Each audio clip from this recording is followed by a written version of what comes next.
On today's show, the Capitals fall to the Minnesota Wild and a special moment between Alex Ovechkin, the Capitals, and Marc-André Fleury.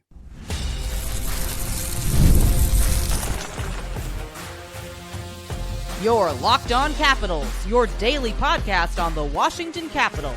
Part of the Locked On Podcast Network. Your team every day. Well, hello and welcome into this edition of Locked On Capitals, part of the Locked On Podcast Network, your team every day. My name is Dan Holme. I've covered the Capitals for the last 3 seasons for Locked On and various other outlets before that. I'm also the host of the weekly show called The Capitals Minutecast, available wherever you find your podcasts. And as always, I want to thank you for making this your first listen of the day. Today's episode is brought to you by our friends at FanDuel. Right now, new FanDuel customers can get $200 in bonus bets if your first $5 bet wins. So in this edition of Locked On Capitals, we talk about Barry Trotz and his thoughts on Alex Ovechkin. Yes, that Barry Trotz, former Capitals head coach, now the GM of the Nashville Predators. In a recent article, he talked about why he thinks Alex Ovechkin has had such a successful career. And even at the age of 39, he still has continued success. I'll talk about that a bit later. A special moment between Alex Ovechkin, the Capitals, and Marc-André Fleury, as the Capitals players, most of them had already gone down the tunnel, and Ovechkin waved them all back out on the ice to pay honor to Marc-André Fleury for the last time. I know he was not the starting netminder, it was Gustafsson, but he was on the bench. And a special moment to acknowledge a truly great rivalry between Ovechkin, the Capitals, and the Penguins, the Golden Knights, and all the other teams that we have faced Marc-André Fleury on. So a special moment for sure. Definitely hit you square in the feels. I'll talk about that. But just to get it going here, talking about the Capitals as they fall to the Minnesota Wild in Minnesota. And to be clear here, this was a game that I had the Capitals circled as winning. On paper, the Capitals should have beat the Minnesota Wild. And then you see how they struggled against Winnipeg before that. And, I know the Capitals have everything buttoned up. They have the playoffs on lock, the first team to 100 points, yada, yada, yada. And if you take a look at the advanced metrics, the statistics, and I'll talk about that a bit later in this segment, that the Capitals played well. But I'm here to tell you the eye test of witnessing it in person from way up high. There left quite a bit to be desired. Now, sure, Duhaime scored a goal. Matt Roy scored a goal. And after that, I saw a team that struggled. Charlie Lindgren did not have his best game. Again, there was some good things. They were generating some chances, but special team concerns as well. I'll dive into that a little bit later. But just briefly here to touch on one of the cool opportunities I have for working for Locked On is I was able to be up in the press box, and I got to say hi again to all the broadcasters and some of the journalists that cover the team. That's always a cool moment. And I also got a chance to see Dylan McIlrath up close. He was walking down the hall as I was walking down the other way. And let me tell you something. A huge dude. I'm 6'5", 220 pounds. And as you can tell by looking at me, I'm not super jacked. But Dylan McIlrath is, and he is an imposing looking dude. I don't know anyone that would want to take that guy on in a fight, but a cool moment. And another kind of head scratcher is that I saw former Capitals Matt Hendricks up in the press box as well. I was just walking down to grab some coffee and some snacks, and there he is talking with some people up there, and I'm like, Matt Hendricks. So he may have an affiliation with Minnesota Wild. I didn't do a deep dive on that, but still an equally cool moment to kind of brush elbows with some of the big shots as far as the journalists and players and former players. But that's rather here nor there. Let's dive into the latest with my favorite hockey team and yours, the Washington Capitals, as they struggled in this game. Again, some of the advanced metrics showed the Capitals played well, and there were glimpses of that. But like I said, it left a bit to be desired. So first up, let's talk about the game against the Jets, as the Capitals are or were on this somewhat Midwestern trip here. They're going to be taking on the Sabres next year, and the Capitals faced a tough challenge, but managed to claw back late in the game. That was the game against Winnipeg. Thanks to that clutch goal from Alex Ovechkin, the Caps tied the game and ultimately earned a point in a 3-2 overtime loss. Now, that was a game that was some gritty performance, demonstrating what I'm going to say the resilience we've come to expect from this year's team. However, the game Thursday evening against the Minnesota Wild in St. Paul, unfortunately, the Capitals could not capitalize on that momentum from the previous matchup. With 8.5 seconds remaining in the second, the Wild snatched a 3-2 lead. And despite their best efforts, the Caps fell 4-2. Wah, wah, wah. The agony of defeat. It's extra real when you're seeing it up close, or at least in the venue there. So it was a tough loss for the team. The score didn't reflect the Caps' solid offensive strategy. This is where I had to look a little bit more into the data. I don't have the data in front of me when I'm watching the game. It's just kind of the eye test. They nearly doubled the Wild in puck possession in the offensive zone, yet their top six forwards struggled to find the back of the net, managing only 7 out of the 23 shots on goal, which is quite a bit different than we've seen from the Capitals this season. We have seen some great production from the top six, but was not evident Thursday evening. On the flip side, the bottom six stepped up, contributing both goals and getting 8 of their 14 shots on net. And, Spencer Carbery, again, I'm way up, press row, the ceiling's right there. You're looking down. I could see Spencer Carbery, and I could tell that he was not too happy. He said, quote, "We did a lot of things, so I'm not disappointed with the way we played," unquote, "but we still need to do some work."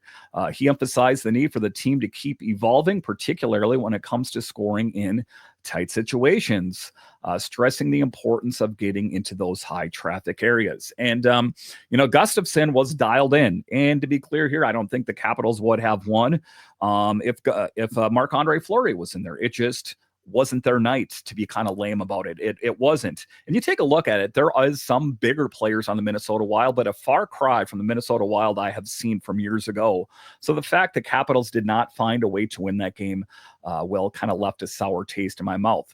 Key moments in this game, I will say the Wild struck first with a goal from John Merrill, but the Capitals had the answer with Matt Roy finding the back of the net just 68 seconds later. And, like I say, Matt Roy, not, really known as a guy with an offensive flair, has shown some of that this season with a really great goal. And I'm thinking to myself, here we go. We're back in it.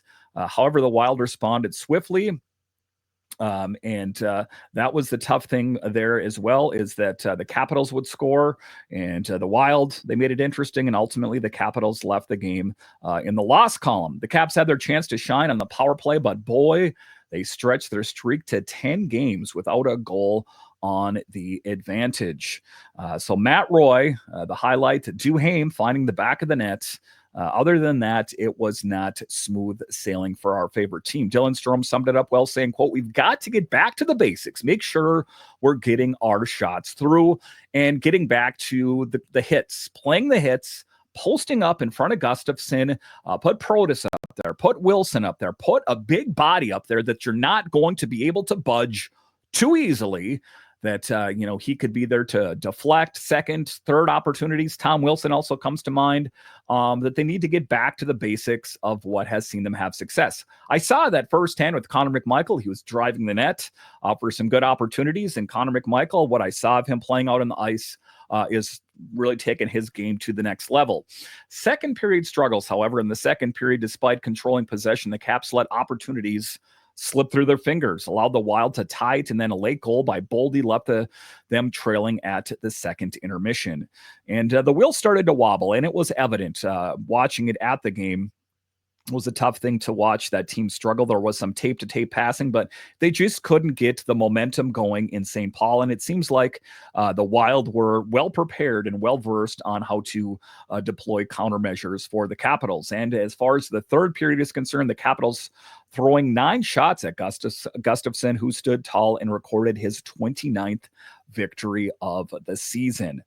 So a tough thing then, and an empty netter sealed the deal for the Minnesota Wild. So a tough outing for the Capitals. Ultimately, we're hoping that they can turn it around. We have another game coming up this weekend here, and it's about assessment right now. And the thing of it is that's the lineup that's going to be in game 1 of the playoffs. There was no oh, that guy's injured, so we had this guy in. Nope, that's going to be the lineup as is. And the Capitals have not played splendidly against the Jets or the Wild, and, if you're a homer, you're thinking, well, they got that point against the Jets. Yeah. But, you take a look at a Minnesota Wild team that's not that great. And if they were playing in a playoff series, I'm here to tell you right now, I don't know if the Capitals would win these games. So that's, to circle back to what I've talked about with Frank Saravalli, that this team not being battle tested.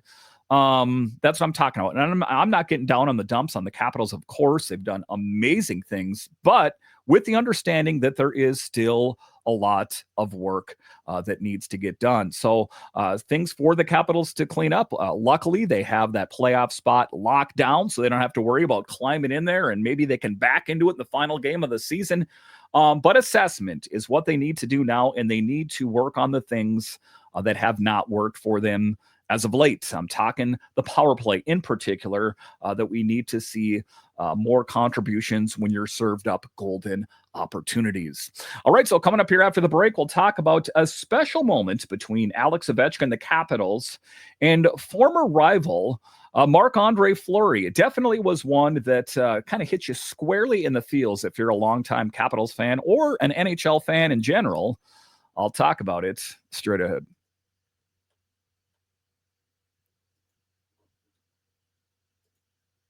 March Madness is here, and FanDuel is giving you the chance to get in on the action like never before. Right now, new customers can get $200 in bonus bets when your first $5 bet wins. That's $200 extra bucks to use on everything from buzzer beaters to Cinderella stories and even who's cutting down the nets.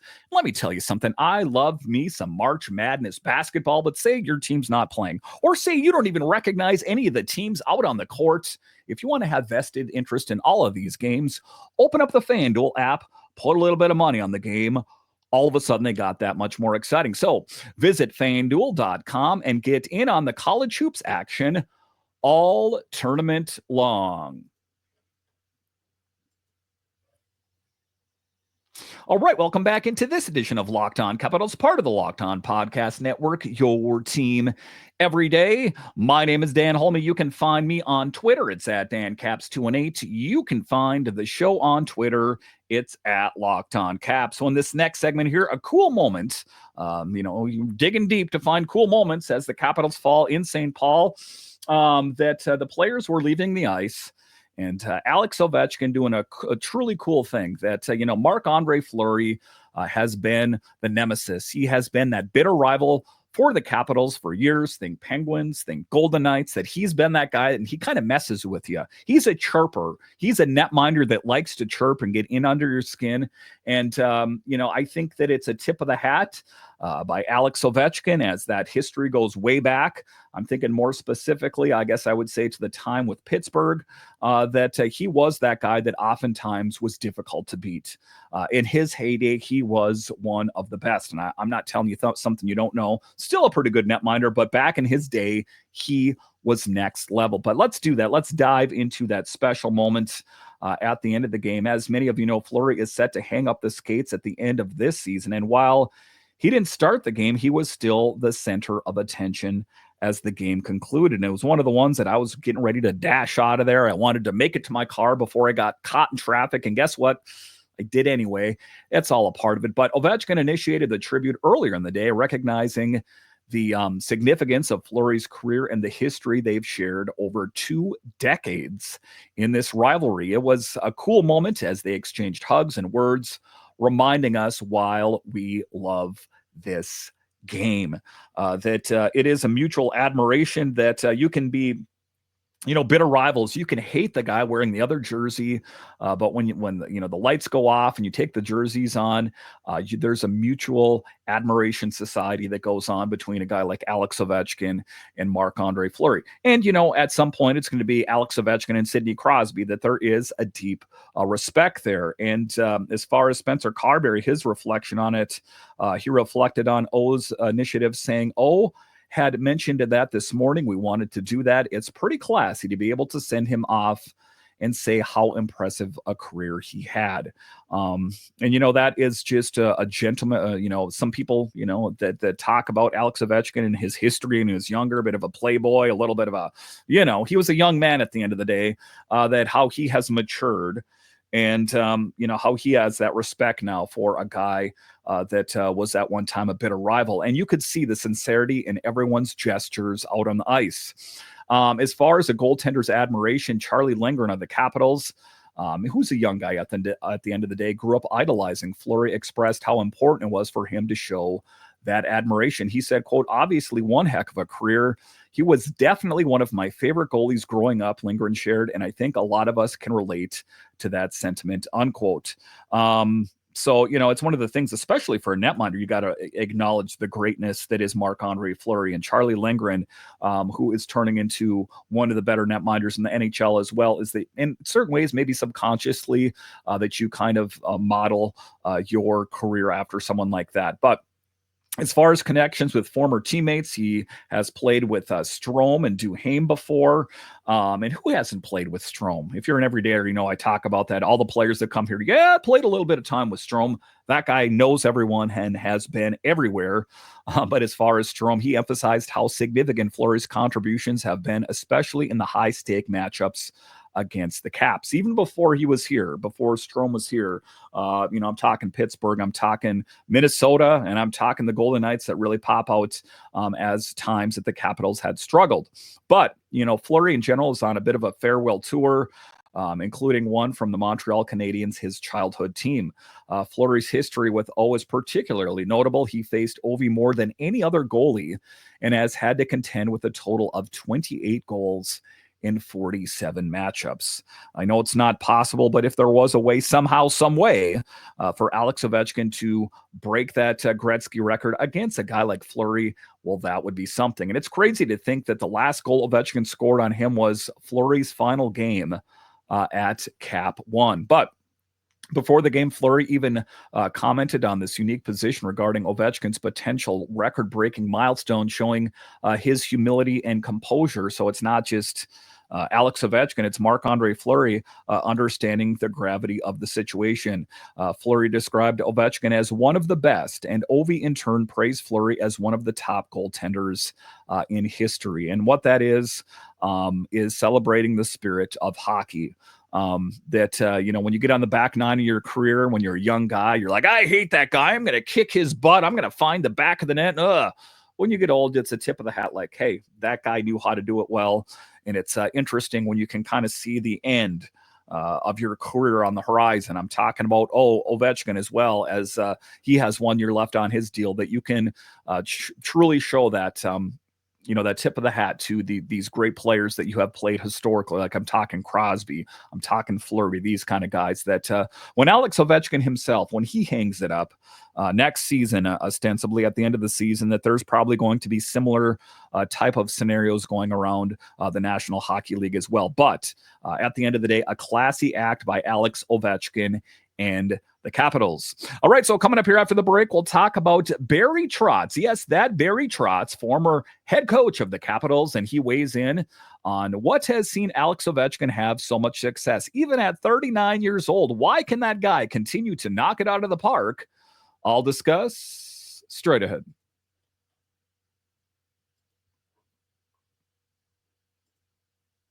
Daylight savings time snuck up on us again, and if you're feeling that lost hour of sleep, 5-Hour Energy has your back. The extra sunshine means more time for fun, but sometimes you need a little boost to power through, whether you're staying up late watching the NCAA tournament, squeezing in a round of golf after work, or just trying to keep up with your busy life. 5-Hour Energy gives you that quick, refreshing pick-me-up whenever you've needed it. I've been staying up late watching all the tournament action, and 5-Hour Energy helps me keep going all day. I got kids as well. Sometimes I'm doing this podcast till 11, 12 o'clock at night and have to be up at 5:30. So sometimes I need to reach for a boost. And that is why I loves me some 5-Hour Energy. Head to 5hourenergy.com and find over 15 flavors to choose from, including watermelon, blue raspberry, and peach mango. Peach mango does sound good, doesn't it? You can even build your own 12 or 24 pack delivered right to your door. Need one right now? Grab 5-Hour Energy Shot at your local grocery or convenience store. They're everywhere. Stock up today and stay energized.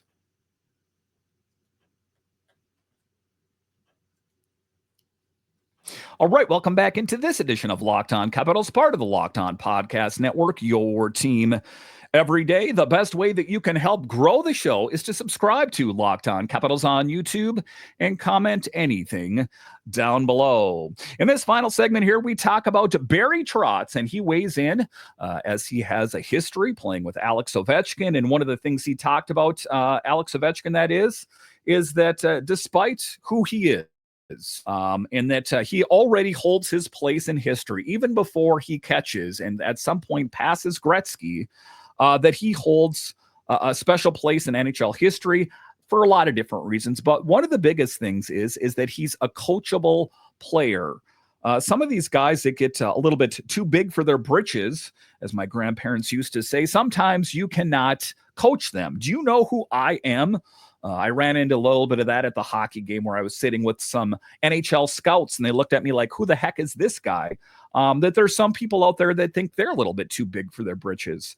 But in a lot of different ways, it's a good thing for Alex Ovechkin that despite the fact and who he is still a coachable player. But let's do that in this final segment. The Capitals have officially secured that playoff spot, racking up 103 points over just 72 games. Now, this sets the stage for an incredible spotlight on Ovi as he chases down Gretzky. And as of Thursday's clash with the Wild, Ovi has hit 889 career goals and now needs just 5 more to tie the great one. That's right. We're within history right here, right now. Can you feel it?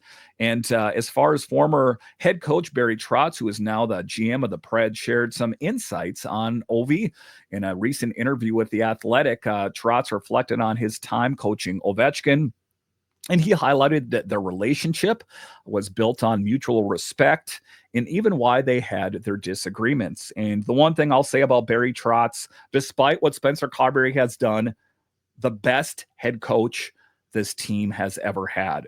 When he came here, there was a sea change like never before. The culture changed. The players were fully in, and at the end of the day, they won the Stanley Cup. Would I have said that had they not won the Stanley Cup? Yes.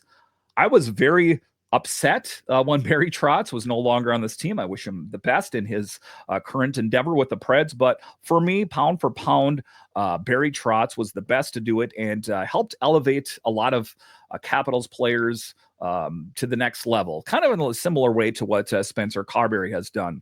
Trotz reflected on his time coaching Ovi.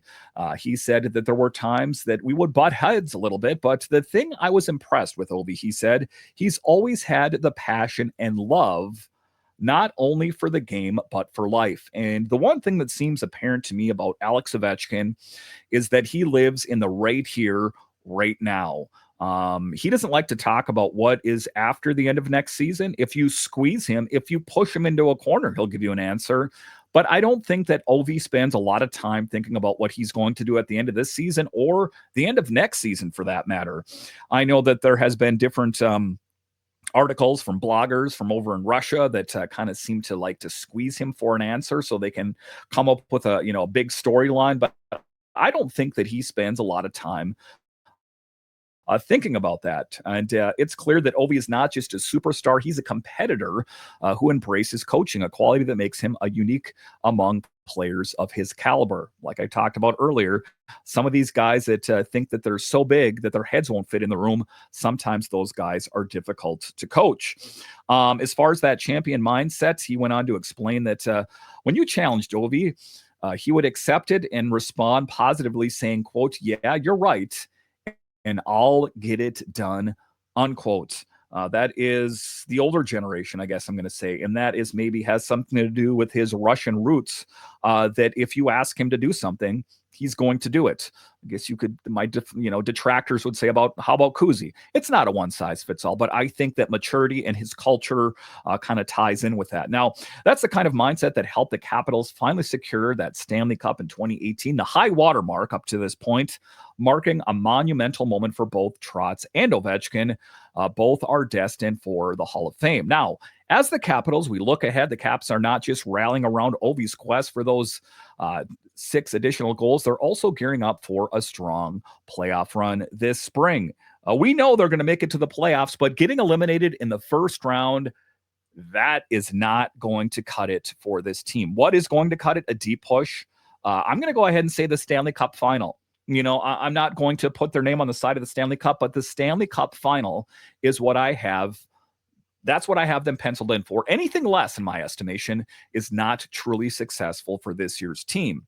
But as we look ahead, the Capitals are rallying around Ovi with Logan Thompson and Charlie Lindgren stepping up as goaltenders. The team really has a shot at representing the Eastern Conference in the Stanley Cup Finals and possibly their second title, possibly the President's Trophy. I guess it remains to be seen. But definitely riding high around this team. But it's as far as Trotz and his legacy, Trotz is the only coach in Capitals history that was able to get the Capitals over the hump.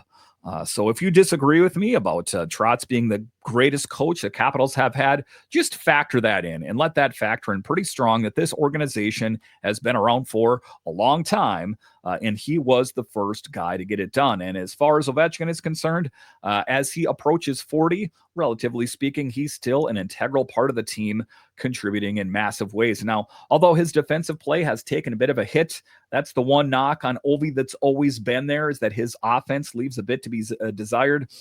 Current head coach Spencer Carbery has been excited in his development and thinks that he learned a lot from a coach like Trotz back in the day. So, it's something about like these guys learning from former coaches. I think that Ovi has learned from former teammates. I think that he's learned a lot from players that he looked up to growing up. But in that same breath, I think that he's learned a lot from Barry Trotz, from Spencer Carbery. And that's a really cool character trait in Alex Ovechkin, despite what some people say about Ovi. I talk about Alex Ovechkin and chasing down Wayne Gretzky's record. And if you can believe it, there's some locked on hosts that say, I really don't care. How could you not care about one of the biggest, if not the biggest pending thing that's going to happen in the NHL, that finally there's going to be a player that is going to surpass the great one, Wayne Gretzky? It doesn't get any bigger than that. So this season, buckle up. In this segment, I talked about Trotz, what he's meant on the history with the Capitals, the first guy to get him over the top, how he was a key leader for Alex Ovechkin, showing an already great player how to even play better hockey, and how this team is poised for greatness. A Stanley Cup win, ostensibly, and Alex Ovechkin making history when he catches and breaking the record of the great one, Wayne Gretzky. Buckle up, Capitals fans. This is just the beginning. We don't have a lot of games left, and I don't want to, dig into the doldrums too much about how the Capitals have not played well last in a couple games. They are still killing it. Make sure and subscribe or follow Locked On Capitals wherever you have your podcasts, as I will have you guys covered all post-season long. Are you guys pumped? Let's hear it. An exciting time to be a Capitals fan. All right, once again, I want to thank you for joining me on this edition of Locked On Capitals, your only daily year-round podcast covering the Capitals. And I want to thank all of you that listen on the audio side and watch this on YouTube. You are what makes this show successful. When you're done here, head on over to Locked On NHL, as they have you guys covered 5 days a week. Available wherever you find your podcasts and on YouTube. All right, once again, I want to thank you for joining me on this edition of Locked On Capitals, part of the Locked On Podcast Network. It is your team every day. My name is Dan Holme, and I'll talk to you again next time.